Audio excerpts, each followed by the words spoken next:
NIM 12031510133.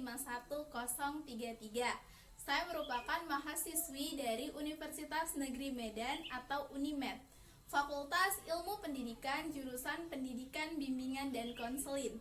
Adapun tujuan saya membuat video ini adalah untuk memenuhi salah satu tugas dari mata kuliah Konseling Traumatik dengan dosen pengampu Ibu Rina Suryani, SPD, MPD.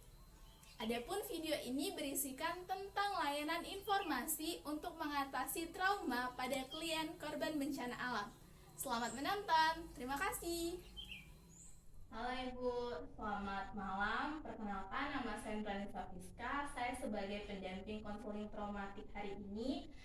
Sebelumnya saya ingin Ibu untuk memperkenalkan diri Ibu terlebih dahulu. Silakan Bu, perkenalkan diri. Nama saya Lastiur Burning. Baiklah, terima kasih Bu Lastiur Burning. Gimana kabarnya Bu hari ini? Kabar saya sehat. Baiklah, semoga Ibu selalu sehat dan tetap jaga kesehatannya Ibu, karena sekarang lagi corona. Stay safe. Nah, jadi tujuan saya di sini adalah sebagai pendamping konseling traumatik Ibu, di mana saya akan memberikan salah satu layanan, yaitu layanan informasi untuk mengatasi trauma pada klien korban bencana alam. Jadi saya akan memberikan layanan informasi Ibu. Adapun tujuan dari layanan ini adalah untuk memberikan informasi-informasi dan juga pengetahuan untuk mengatasi trauma pada klien korban bencana alam. Nah, sebelum saya memberikan layanan informasi untuk mengatasi trauma pada klien bencana alam, sebelumnya saya ingin bertanya kepada Ibu, apakah Ibu sebelumnya tahu apa itu layanan informasi? Tidak. Tidak. Baiklah Ibu, saya akan jelaskan supaya Ibu lebih paham lagi agar Ibu dapat memahami pembicaraan kita pada hari ini. Jadi Ibu, layanan informasi ini adalah layanan yang memungkinkan individu untuk memperoleh pemahaman dari suatu informasi dan juga pengetahuan yang diperlukan sehingga nantinya dapat dipergunakan Ibu. Itulah layanan informasi Ibu yang akan saya berikan sekarang. Nah, jadi Ibu, apakah Ibu sudah mengerti dan memahami tentang layanan informasi yang bakalan saya berikan hari ini? Tidak. Nah, baik Ibu, terima kasih. Nah, jadi karena ini adalah korban bencana alam, jadi bencana alam itu sangat banyak Ibu. Kita ambil saja contoh yang sekarang terjadi di wilayah ini adalah tsunami. Nah, jadi menurut salah satu profesor ataupun pendapat dari para ahli Ibu, ada Jarnawi mengatakan bahwa trauma merupakan gangguan psikolog yang sangat berbahaya dan juga mampu merusak keseimbangan kehidupan manusia. Terus ada menurut Chava dalam Mental Health Channel-nya mengatakan trauma adalah suatu peristiwa yang sangat luar biasa yang bisa menimbulkan luka dan juga perasaan sakit. Trauma ini bisa saja melanda siapa saja yang mengalami suatu peristiwa yang sangat luar biasa seperti bencana alam yang sekarang ini Bu, seperti bencana alam gempa, tanah longsor, dan juga tsunami. Terus gangguan pasca trauma ini bisa dialami segera setelah peristiwa traumatis itu terjadi dan juga bisa dialami secara tertunda sampai beberapa tahun sesudah kejadiannya. Terus korban yang mengalami ini biasanya akan mengeluh tegang, terus dia insomnia itu kesulitan tidur Ibu, terus juga sulit berkonsentrasi dan masih banyak lagi Ibu dampak-dampaknya. Nah, bentuk dari trauma dari tsunami ini biasanya ada dua aspek Ibu, yaitu aspek yang pertama ada trauma fisik, yaitu seperti patah tulang, luka-luka akibat hantaman kayu, hantaman beton, terus benda-benda yang hanyut dan juga yang terbawa dalam gelombang tsunami itu. Terus yang kedua ada trauma psikis Ibu. Nah, banyak yang terjadi pada korban pasca bencana tsunami adalah merasa sedih berkepanjangan, terus tertekan, gugup, terus cemas berlebihan, juga merasa bersalah, stres, dan bahkan yang paling parahnya bisa depresi yang bisa berujung pada kematian Ibu.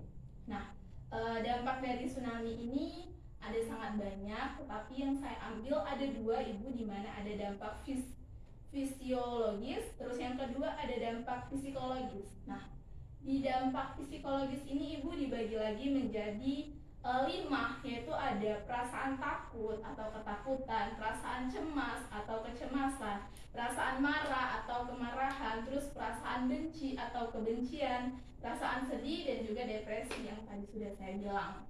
Nah, karena kita udah bahas trauma, apa aja itu trauma, pengertiannya, terus bentuk-bentuk trauma itu seperti apa, dampak yang bakalan terjadi. Nah, jadi sekarang kita sampai kepada pembahasan upaya apa sih yang bisa dilakukan untuk mengatasi trauma pada korban bencana alam.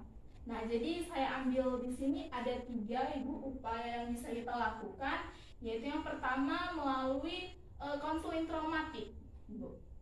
Nah, mengapa? Karena konseling traumatik ini adalah suatu layanan yang diupayakan oleh konselor untuk membantu klien yang mengalami trauma melalui proses hubungan pribadi, sehingga klien ini dapat memahami dirinya sendiri, masalah yang berkaitan dengan trauma yang dialaminya, dan juga akan berusaha untuk mengatasi masalah tersebut dengan sebaik mungkin.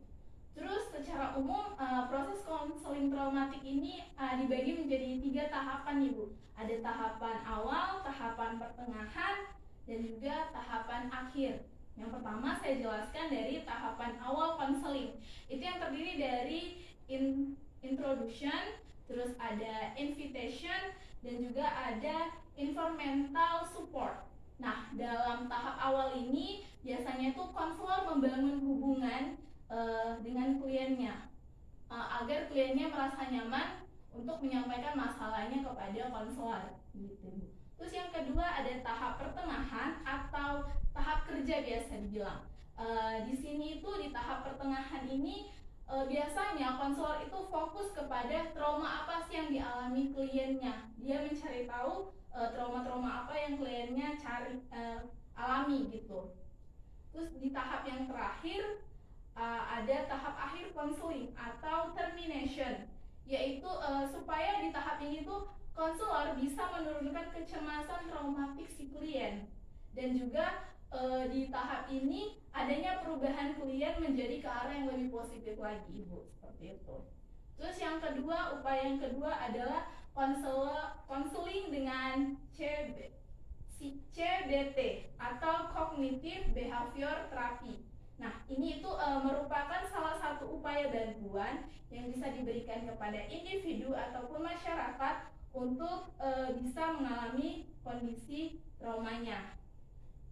Terus yang terakhir, Ibu, upaya yang terakhir yang ketiga melalui terapi bermain atau play terapi. Nah, mungkin bermain, saya kan sudah tua, nggak mungkin lagi bermain. Enggak, Ibu, jadi walaupun terapi bermain ini tidak hanya untuk anak-anak saja, tetapi orang dewasa juga bisa, Ibu, untuk dilakukan gitu. Contoh terapi bermain ini bisa seperti bernyanyi bersama-sama, karena setelah kita bernyanyi bersama-sama kita akan menjadi senang, terus akrab dengan korban-korban bencana lain yang lain gitu.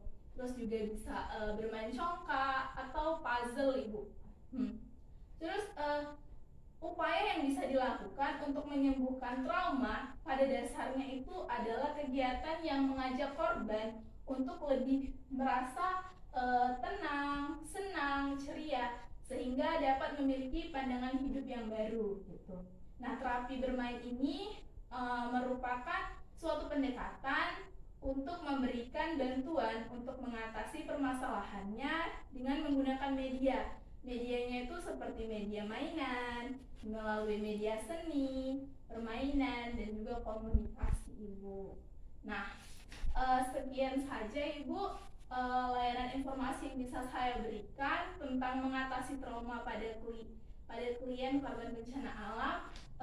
Bagaimana, Ibu? Apakah Ibu sudah memahami apa saja upaya-upaya yang dapat kita lakukan dalam mengatasi trauma korban bencana alam, Ibu?